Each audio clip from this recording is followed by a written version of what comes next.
Cierras la puerta, miras atrás y por un segundo sientes que alguien ya estaba ahí antes que tú, porque hay personas que no necesitan aparecer para controlar todo.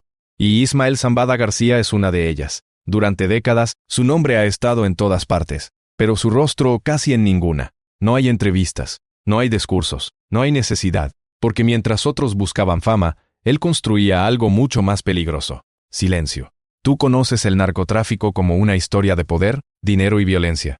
Pero lo que estás a punto de ver no va de eso, va de decisiones, va de paciencia, va de alguien que entendió algo que la mayoría nunca comprende, que el verdadero control no se impone, se construye sin que nadie lo note. Todo comienza en un lugar donde nadie mira dos veces. Sinaloa Campos. Calor, rutina, un entorno donde crecer no es fácil, pero tampoco imposible. Ahí, entre lo cotidiano, empieza a formarse una mentalidad distinta. No la del más fuerte, no la del más impulsivo, sino la del que observa. Porque mientras otros reaccionaban, él aprendía a escuchar, a esperar, a no destacar demasiado. Y eso cambia todo, pero lo que nadie sabía es que esa forma de pensar no era casualidad. Era estrategia. En un mundo donde todos querían subir rápido, él eligió subir lento. Y aquí es donde todo cambia. El narcotráfico en ese momento no era lo que hoy imaginas. No había tanto espectáculo, no había redes, no había exposición constante. Era más silencioso, más estructurado, más humano. Y eso lo hacía aún más complejo. Cártel de Sinaloa, un nombre que hoy resuena en todo el mundo, pero que en ese entonces era solo una red creciendo, con personas distintas, con estilos distintos, y con una diferencia clave: algunos buscaban poder inmediato, otros entendían que el poder real toma tiempo. Él eligió lo segundo. Mientras otros líderes se mostraban, él desaparecía. Mientras otros hablaban, él escuchaba. Mientras otros imponían miedo, él construía lealtad. Y eso es más difícil de romper. Tú lo has visto antes, en personas normales. Gente que no grita, pero influye. Que no lidera en público, pero decide en privado. Que no se ve peligrosa, pero cambia todo. Ese es el patrón. Pero lo inquietante no era eso. Lo inquietante es que funcionaba. A lo largo de los años, figuras aparecían y desaparecían. Algunos caían, otros eran capturados. Otros simplemente dejaban de estar. Pero él seguía.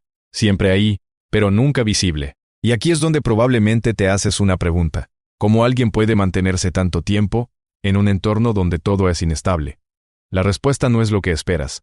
No es fuerza, no es suerte, es control emocional. Porque la mayoría cae, no por lo que hacen, sino por lo que sienten. Ego, impaciencia, necesidad de reconocimiento. Él no. Imagina vivir sabiendo que todo puede terminar mañana, que cualquier decisión puede cambiarlo todo, que cualquier error se paga caro.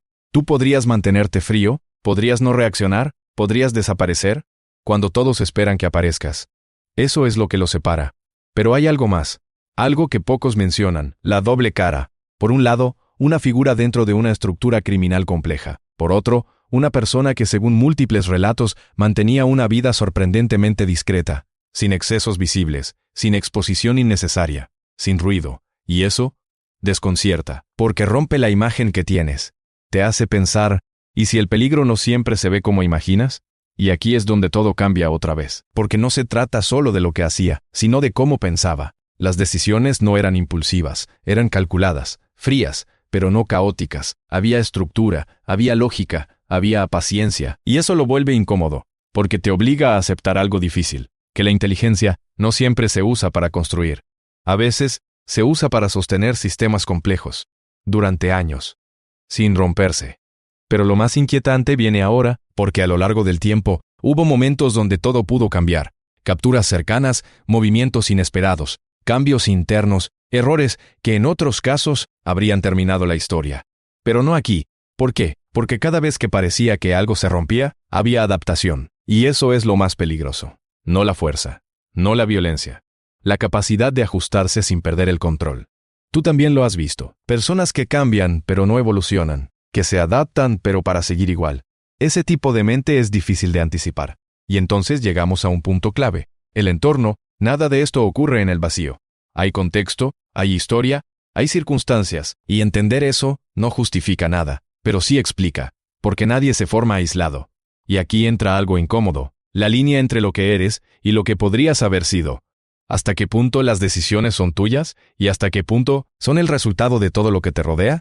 No es una respuesta fácil, pero es una pregunta necesaria. El tiempo pasa. Las historias cambian. Los nombres se vuelven leyenda. Pero hay algo que permanece. La idea de que el poder más efectivo no es el que se muestra, es el que se esconde. Y aquí viene el giro final, porque después de todo lo que has escuchado, tal vez pienses que esta historia trata de una persona.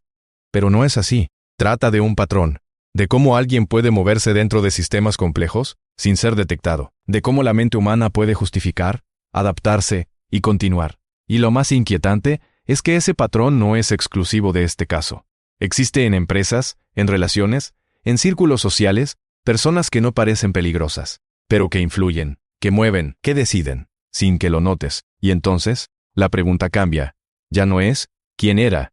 Es ¿cuántas personas así hay cerca de ti? Silencio. Lo más aterrador no es que existan historias como esta, es que muchas veces no se ven. Y cuando no se ven, no se cuestionan. Y cuando no se cuestionan, permanecen. Quizá la próxima vez que pienses en poder, no imagines ruido. Imagina silencio, porque ahí es donde todo empieza. Gracias por quedarte hasta el final. De verdad, si algo de esto te hizo pensar, quiero leerte. Pero hazlo con más de 3 palabras. No algo superficial, algo real. Y si sientes que este tipo de historias te dejan pensando distinto, quédate, suscríbete. Porque aquí no solo contamos historias, las entendemos.